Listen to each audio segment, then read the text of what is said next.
ঘরে প্রবেশ করার সময় এই ভুলগুলি কখনো করবেন না, তাহলে আপনার জীবন থেকে, আপনার পরিবার থেকে দুঃখ দুর্দশা কোনোদিন যাবে না। গত 3-4 দিন আগে কুমিল্লা থেকে এক মহিলা আমাকে অনেক দিন ধরে ফোন করতেছে, তা আমার ব্যস্ততার কারণে আমি ফোন ধরতে পারতেছি না। তো একবার তার ফোনটা আমি রিসিভ করলাম, ধরলাম।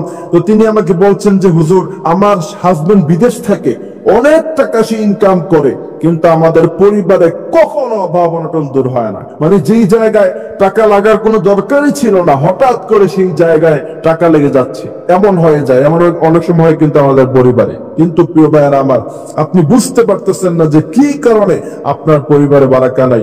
অনেকে বলে যে হুজুর, 70,000 টাকা আমার মাসিক বেতন, কিন্তু এই টাকা দিয়ে আমি তো পরিবারে চলতে পারি না, শেষ পর্যন্ত আমাকে হাওলাত করে ধার করে চলতে হয়। কারণ কি? রাসূল করিম সাল্লাল্লাহু আলাইহি ওয়াসাল্লাম বলেছেন, বিভিন্ন কারণে তোমাদের ঘর থেকে বারাকা উঠে যায়। তার মধ্যে থেকে আমি 3টি কারণ আজকে আপনাদের সামনে উল্লেখ করব।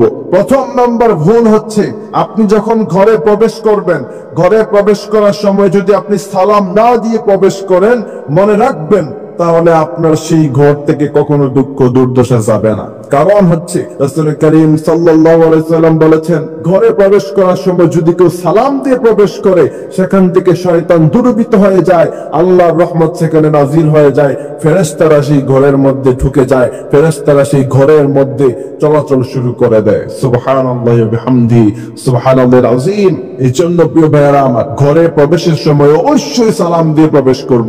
রাসূল বলেছেন, ঘরে কেউ থাকুক অথবা না থাকুক, আপনি যখন ঘরে ঢুকবেন আপনি সালাম দিয়ে প্রবেশ করবেন, আল্লাহ সুবহানাহু ওয়া তাআলা রহমত নাযিল করে দিবে।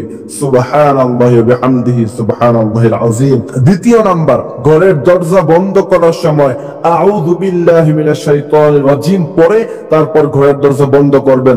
তার কারণ হলো, আমরা সাধারণত ঘরের দরজা বন্ধ করি, চোর ডাকাত আমাদের ঘরে ঢুকতে পারে না, শয়তান কিন্তু ঠিকই ঢুকে।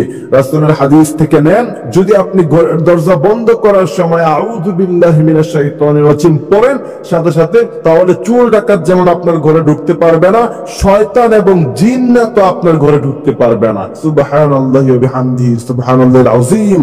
আর এই আমলটি যদি আপনি নিয়মিত করেন, ইনশাআল্লাহ আপনার ঘর থেকে দুঃখ দুর্দশা চিরতরে বিদায় হয়ে যাবে। আর যদি না করেন, তাহলে শয়তান নিয়মিত আপনার ঘরে থাকবে, আপনার ঘরে নিয়মিত জিন্নাতরা থাকবে, আর সেই ঘরের মধ্যে বালা মুসিবত লেগেই থাকবে। কারণ যেই ঘরে রহমত নাই, যেই ঘরে ফেরেশতা নাই, সেই ঘরে বালা মুসিবত থাকবে, এটা স্বাভাবিক কথা, ঠিক কি না? এই জন্য প্রিয় ভাইয়েরা, আবার আমরা ঘরের দরজা বন্ধ করার সময় অবশ্যই আউযু বিল্লাহি মিনাশ শাইতানির রাজিম পড়ব। তৃতীয় নাম্বার ভুল হচ্ছে, ঘরের মধ্যে আমাদের অনেকের ওয়াশরুম আছে, অ্যাটাচড বাথরুম আছে, আছে না নাই? বেশিরভাগ শহরের ঘরে, এখন তো অবশ্যই গ্রামেও অ্যাটাচড বাথরুম ইউজ করে মানুষ।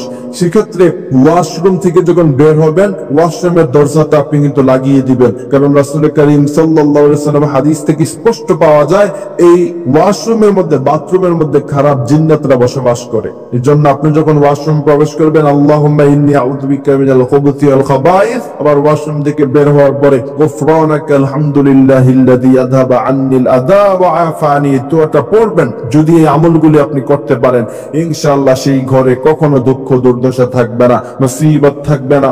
আল্লাহ সুবহানাহু ওয়া তাআলা বলছেন, আমি আল্লাহ সুবহানাহু ওয়া তাআলা তো চাই না কোন বান্দার উপরে মুসিবত দিতে, কিন্তু বান্দারা যাহারাল ফাসাদু ফিল বাররি ওয়াল বাহরি বিমা কাসাবাত আইদিন নাস, মানুষের উপরে যত মুসিবত দেওয়া হয় সব মানুষের নিজের হাতের কামাই। এই জন্য যদি মুসিবত থেকে বাঁচতে চান, দুঃখ দুর্দশা থেকে বাঁচতে চান, আপনি ঘরের মধ্যে ঢোকার সময় আমলগুলি করবেন, আল্লাহ সুবহানাহু ওয়া তাআলা অবশ্যই অবশ্যই আপনাকে সমস্ত মুসিবত থেকে হেফাজত করবেন। আল্লাহ সুবহানাহু ওয়া তাআলা আপনার পরিবারে বারাকাত দান করবেন। আল্লাহ সুবহানাহু ওয়া তাআলা আমাদেরকে এই বিষয়গুলির উপরে আমল করার তৌফিক দান করুক। আমিন।